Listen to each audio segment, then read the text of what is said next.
I believe fundamentally it has to start within your risk exposure and your risk framework and your enterprise risk framework. So if you don't know what your exposure is, how can you possibly put in your privacy by design? Because privacy by design is effectively your controls. So if you don't know what the risk is, how can you put the right amount of controls in? So you need to invest a lot of time trying to understand what your exposure is. So it could be roadshows, it could be sitting down with expert, risk advisors, it could be going around and delivering training and getting insightful information, but you need to understand what that risk is. Once you've got that risk, kind of your role is really to take that to the board. No one else is going to do that for you, so you need to muscle your way in so you can have a voice at the board and really articulate what your risk exposure is. And then you have the nice, fun conversation about whether you need investment, how much time it costs, when's it all going to be fixed, when things are going to go from red to green, and then you need to put in your control framework. But it's only until you do that initial risk assessment do you actually know what you're trying to fix. Because no one has the resources to go zero tolerance everywhere all the time. It doesn't exist. So you need to be quite deliberate in what you're doing. And what I would say is, as part of this, you've got some dials, I think, behind me, but some functions are more, I guess, risky than others. So if you're working in an engineering team, you probably want to put more resources there. If you're working in HR, there's different types of data there, you probably want to put more resources. And this initial risk assessment is going to allow you to do that, and it's going to be kind of the basis of all of the work that you'll do for privacy by design, because you can always relate it back to see what is good enough, because that's ultimately the question. Do you want a gold-plated standard thing that's going to be amazing with all the bells and whistles on it, or do you just want to hit the main legal compliance criteria, or something else, depending on what your board advises you that they want to do, because it all comes down to money ultimately. And I think then the kind of identifying the risks and sort of getting to know the different risks tolerances of the business is going to be different in each organization. And I imagine you need to spend quite a bit of time thinking about the business and understanding it to kind of to get really a good sense of how to craft that risk framework. Can you give us just some idea of what kinds of risks bubble up in Deliveroo as key, and particularly if there's sort of a difference that you've just talked about in how different areas of the business might sort of prioritize those risks? Yeah.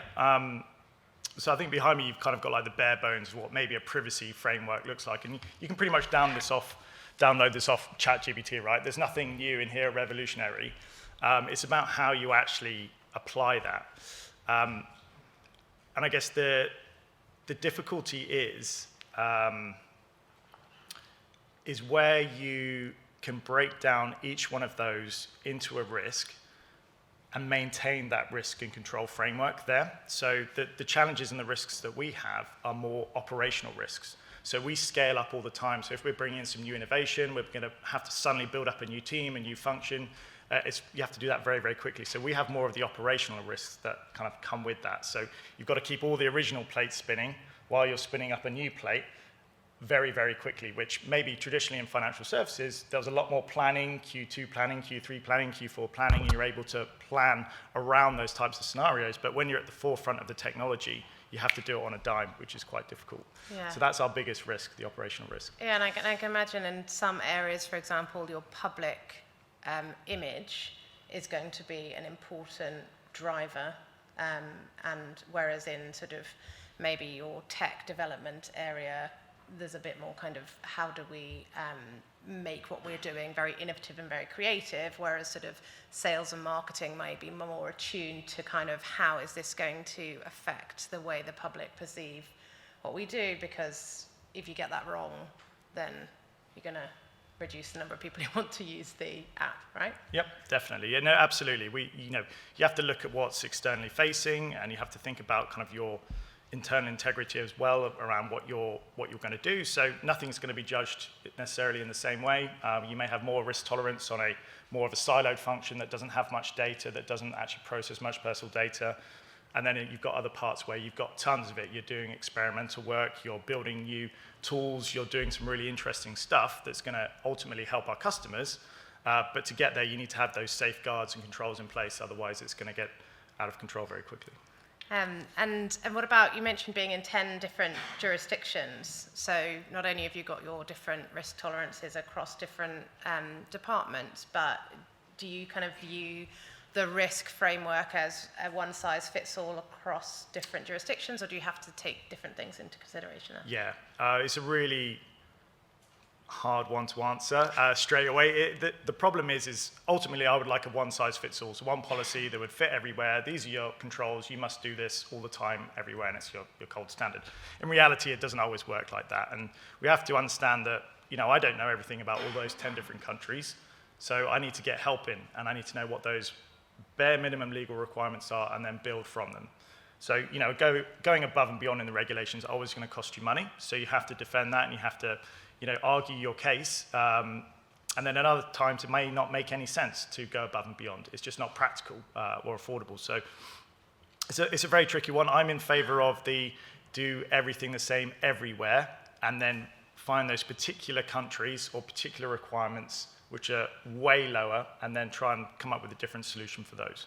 Yeah. But the more you can standardize it, for me, I feel is the best approach. Yeah, and I think, and we'll go on to talk about some of the kind of how do you get to know what your organisation really is sort of valuing and prioritising as we go through. But I think that probably is one of the keys in terms of once you have a good sense in the organisation of your risk tolerance, of your framework, being able to use that to guide those discussions in those jurisdictions to work out really what is legal kind of baseline, what is nice to have, and if it's nice to have, is it in the area of priority for the business, so that you can then bring that into a broader strategy rather than just say somebody in that particular jurisdiction has their own idea about what is kind of compliance plus.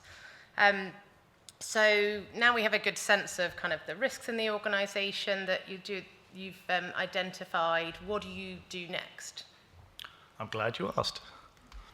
So the first one is, if you're having to do this stuff quickly, you want to fix it going forwards first. So, say there's a way that you have to change your contracts, so, new SECs come in or something like that, you're going to have a massive backlog. The ways I found success early on is just to go and fix it going forwards, because then your risk exposure is not getting bigger day by day. You've demonstrated that you know exactly what to do, you've fixed it for everything new going forwards, and then you can deal with that backlog immediately after. Because chances are you're probably going to have to bring additional resource in, hire people, get contractors in to try and fix that backlog. So I always fix it forwards first. And presumably there's sort of a historic management as well to stop the kind of backlog just remaining there. Yeah, no, absolutely, yeah. So it's it all comes down to that risk tolerance, right? So if you suddenly find yourself with a big backlog of something, does it mean that you need more bums on seats just to churn through it, or does it mean that those resources could be better held somewhere else? So it's all about that, going back to that risk framework again, because that will help you decide. And it's come from the board as well, so it'll allow you to make those decisions quite easily. But it makes sense, generally speaking, just to chop those up into sizable chunks and keep churning through them until they're gone. And I like the idea of the kind of fix-it-forwards approach, and that really, I think, does resonate in a fast-moving kind of tech environment. But given that you have to do things quickly, and you've said kind of, that's the kind of vibe that's the difference in the organisation, how do you manage to do that quickly? Because that fixing it forwards could very quickly become historic if you don't move fast enough. Yeah, no, absolutely. So, if you've done your risk assessment properly at the beginning and you've invested a lot of time into it, you're going to understand your organisation quite well. And you need to kind of leverage on relationships that you have. You need to leverage on processes that already exist. You need to piggyback off different mature areas of the business. So this could be, if you have a central business change team, I want to put some additional privacy requirements in here, design authorities, pipelines of work, change control. It could be risk assessments. Take the same triggers that already exist, third-party due diligence. Chances are there's probably a lot of overlap with security. So buddy up with them and then look at their processes and see whether you can build any of what you need into their processes. I think for me it's making sure that you come across as a service provider rather than a burden or a disruptor. That's the one that's I've probably got wrong before. So, if legal says no, you can't do it, or legal says yes, I can't do it, I don't think that's necessarily the right attitude. It's more of a, you need to do this, and we're going to work with you to do it because we're here to help you rather than stop you doing it. So when you are building those processes or kind of adapting someone else's processes for your requirements, you need to make sure that you kind of sell that as you go, that you're not that kind of main disruptor.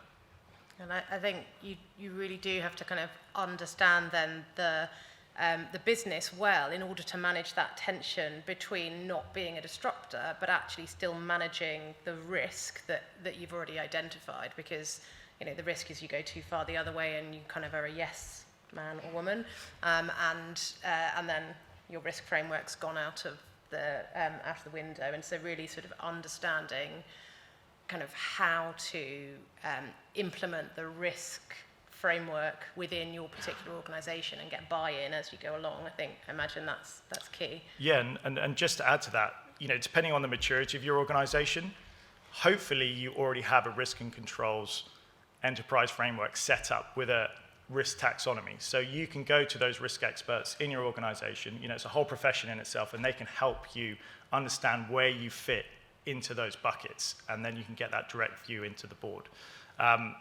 If you're in more of a startup situation and you don't have those resources to hand, you don't have risk experts, there is no framework set up, that's where you can really look to leverage other areas reports. There could be audit reports, risk reports, there could be existing board reports, so you can get that kind of passageway straight to the top.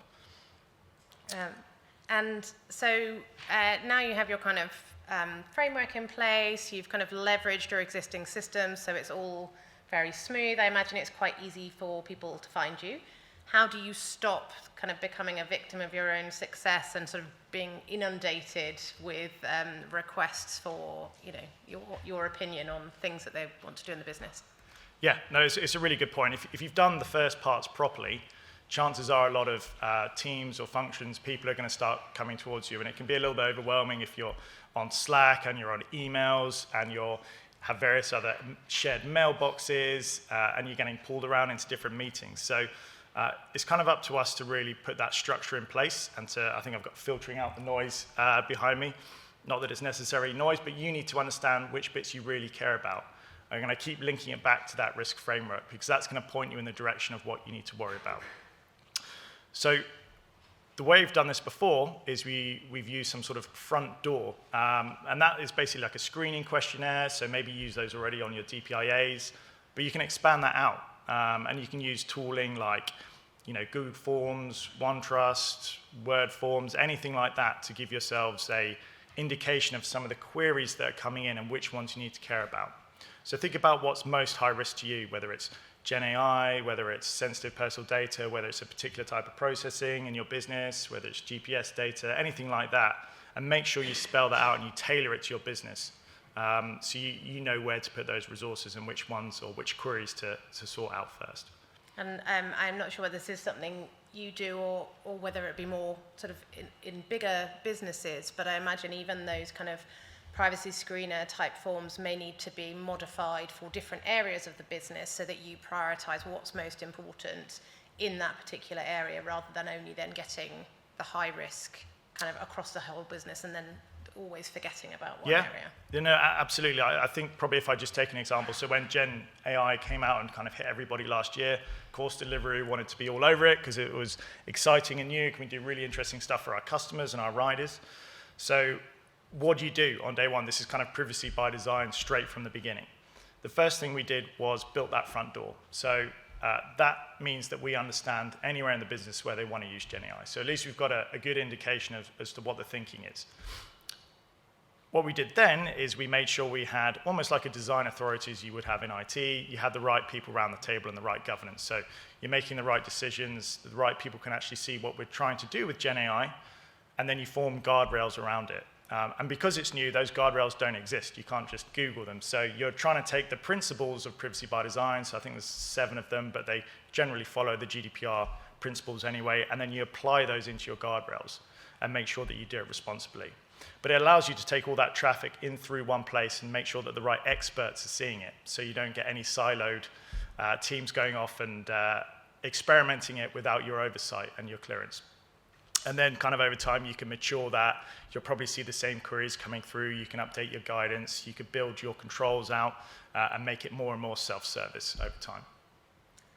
And I think the thing that comes through when we're discussing these kind of the ways in which you're filtering out the noise is kind of the importance, both of understanding the business, but the relationships that you have then with different areas of the business, so that you have a good sense of what each area of the business is trying to achieve, why they're coming to you, and and sort of how to, even if you don't deal with their query because it's kind of been deprioritized, to maintain kind of the relationships that you're building with them so that they do come to you the next time, so they know that certain things are going to kind of get your attention, and how to feel confident that what is not getting through is because of kind of the risk tolerance and what you're trying to achieve as a business, not because you're too busy and the door is closed and so therefore they'll never come back. Yeah, absolutely. And I think, you've got your kind of network, your key stakeholders. You're probably with the chief data officer a lot, with your CISO a lot.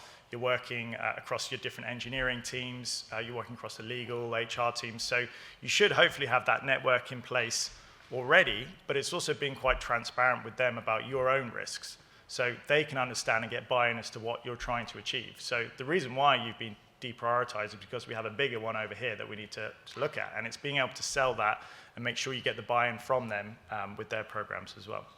And do you have, you've sort of got the obvious stakeholders that you called out there. Do you have any tips in terms of people's businesses starting out, how they kind of identify who is key in the business to, grow relationships with?